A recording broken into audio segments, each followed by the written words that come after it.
Hey, what's the haps, gang? So, I'm gonna be honest with you, I didn't really write or script an intro for this video.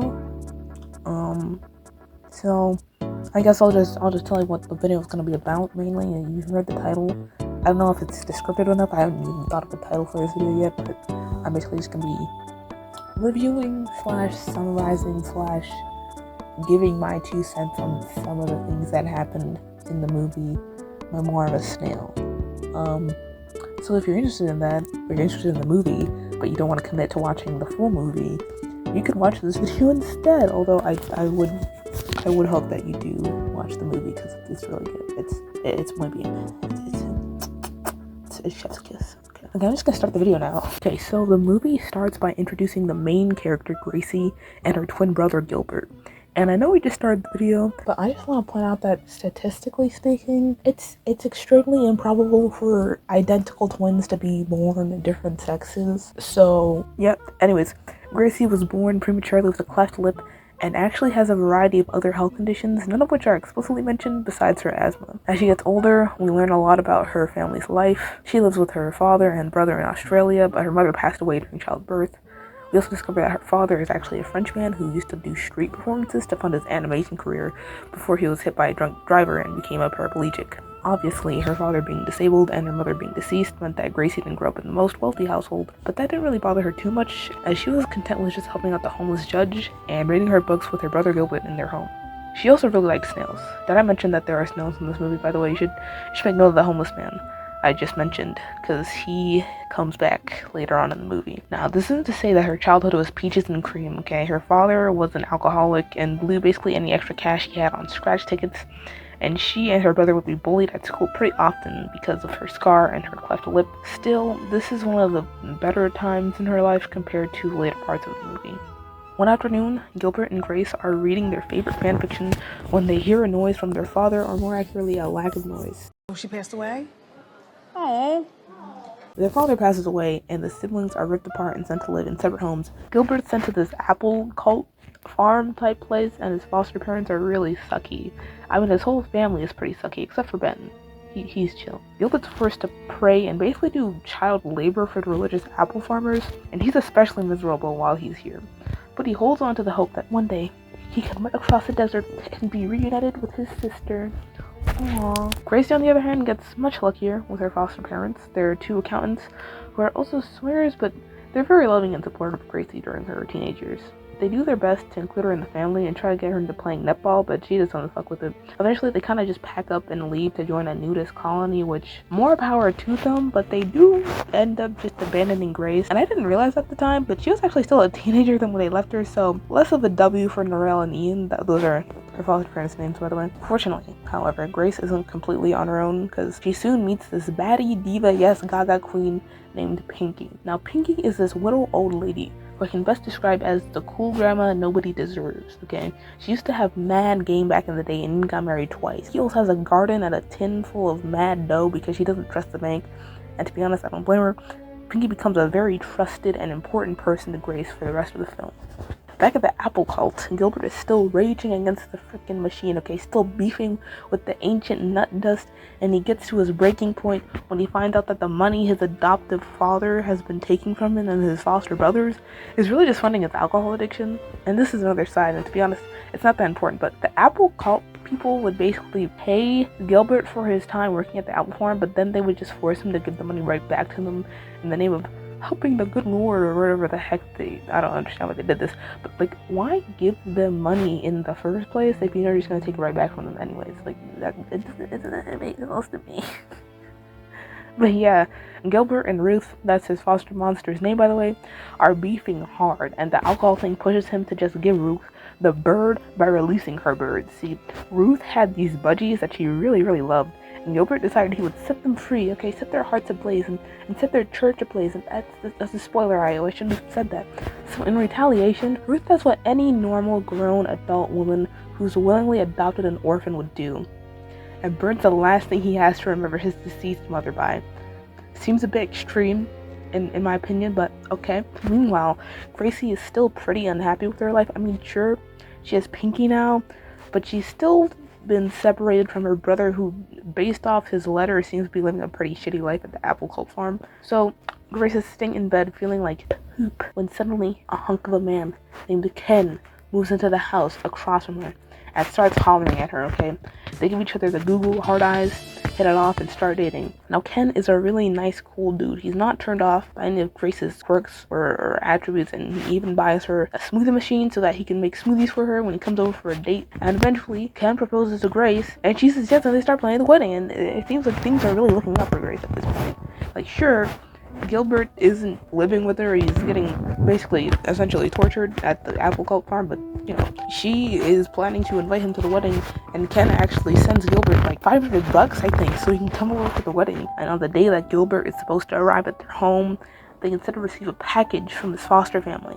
Inside the package is a letter explaining that Gilbert actually died, and the way that Gilbert dies, I'm warning you now, stock up on toilet paper, because it's a bunch of bullshit. So Ruth finds Gilbert and Ben getting their freak on behind the church shed, and because she's homophobic, transphobic, xenophobic, Islamophobic, xenophobic, Afrophobic, ableist, classic, ageist, sexist, whiny ass bitch, she decides to execute both of them.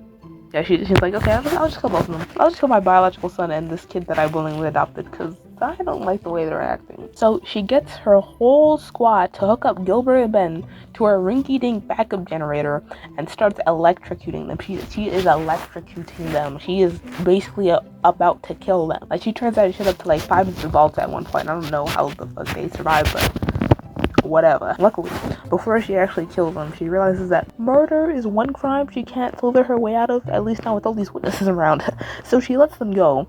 But Gilbert is still pissed the fuck off, and rightfully so. So the skeleton just tried to frickin' slime him. So Gilbert runs off to the church and lights the frickin' place up. He goes sicko mode. It's honestly a bit scary, but I'm happy for him. You know, he's getting his revenge, unleashing his rage. When he decided that the building had been cooked to perfection, he's like, okay, grilled and crispy. He's like, okay, I gotta dip before I, you know, die in the fucking fire.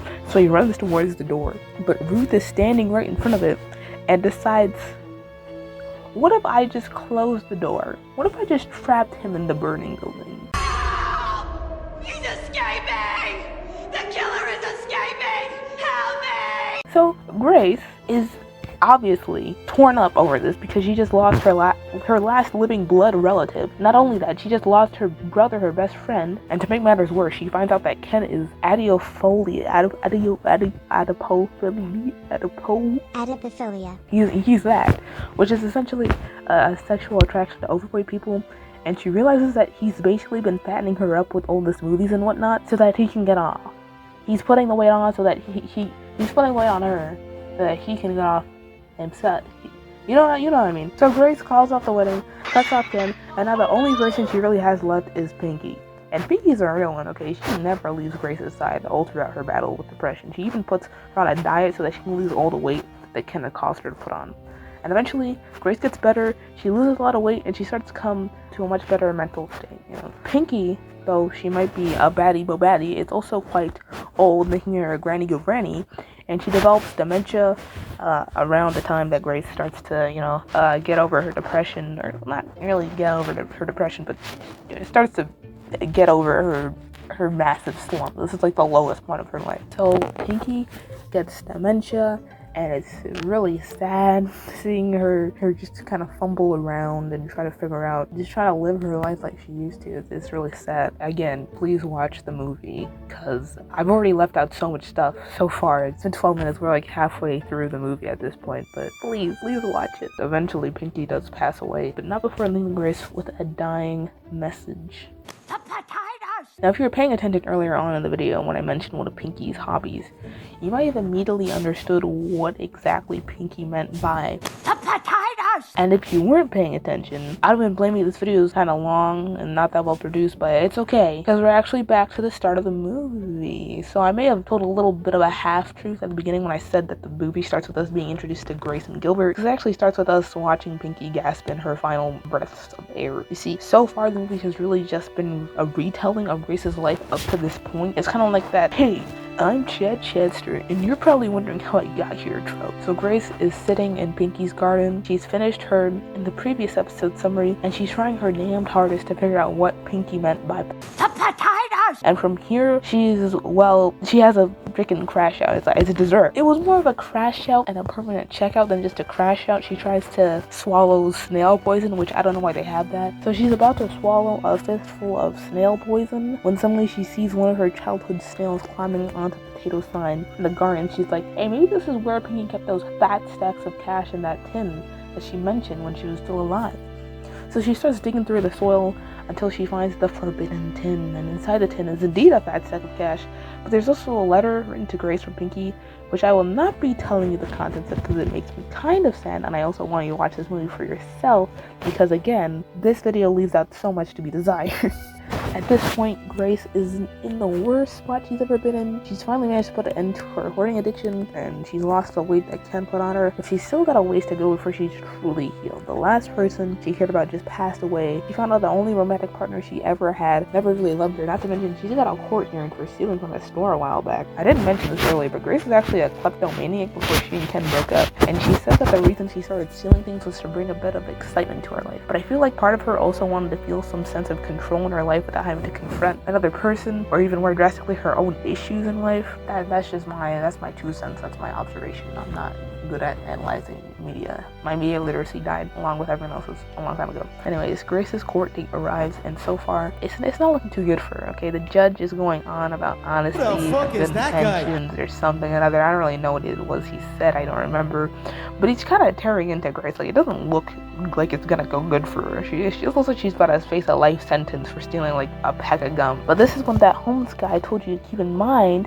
Did you keep him in mind? He comes back up. Before homeless man, he used to work as a judge, and the reason he lost his job was he would do stuff that he wasn't supposed to do in court, and that's all I'm gonna say about it. Anyways, homeless man was able to get his job back as a judge and was coincidentally assigned to Grace's case. Thankfully, he remembers the kind actions she bestowed upon him all those years ago and lets Grace off scot-free. Woohoo! And listen, I'm not saying that would have been better for Grace to be punished because A, her entire life has been shit, and B, I don't think the act of stealing overcharged food from a mega corporation counts as a crime, at least in my books. But the only reason he lets her off easy is because she was nice to him years ago. All I'm saying is he doesn't know how much this person may have changed over the years, or how she even acted towards other people at the time when she wasn't around.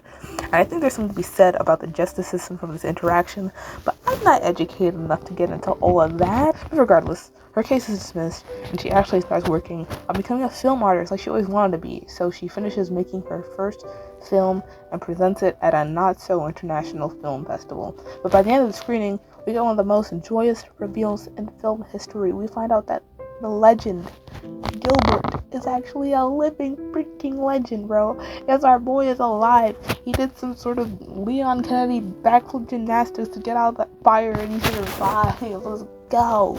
And this is pretty much the end of the movie. I mean, there's one loose end that Gilbert and Grace tie up before the movie finishes, but I've already left so much information about the movie in this video out, in hopes that whoever, if anyone at all, watches the video and gets to this point. It's like maybe like a 15-minute video at this point. Please watch the movie. It's infinitely better, and I know like not everyone has an hour of their day to spend on a movie that they may or may not like. But if you even liked this video a little bit, or found even one joke a little bit funny, I promise you will like the movie infinitely more. And please, just watch it. Please just watch it. I didn't script an outro either, but I'm just gonna make it up on the fly. I hope you enjoyed the video. Obviously, I spent a bit of time on it. Probably one of the not the longest videos I've ever made, but the days it took in between the start and finish was one of the longest. It was like maybe like a week, maybe like 5 days, so not that long, but still, I hope you guys enjoyed it. If you don't want to see any more of these quote-unquote video essays, this is going to feel like a video essay, slash film reviews, let me know and I will stop. You can tell I didn't prepare an outro for this, right? Okay, I'm going to shut up now. Bye!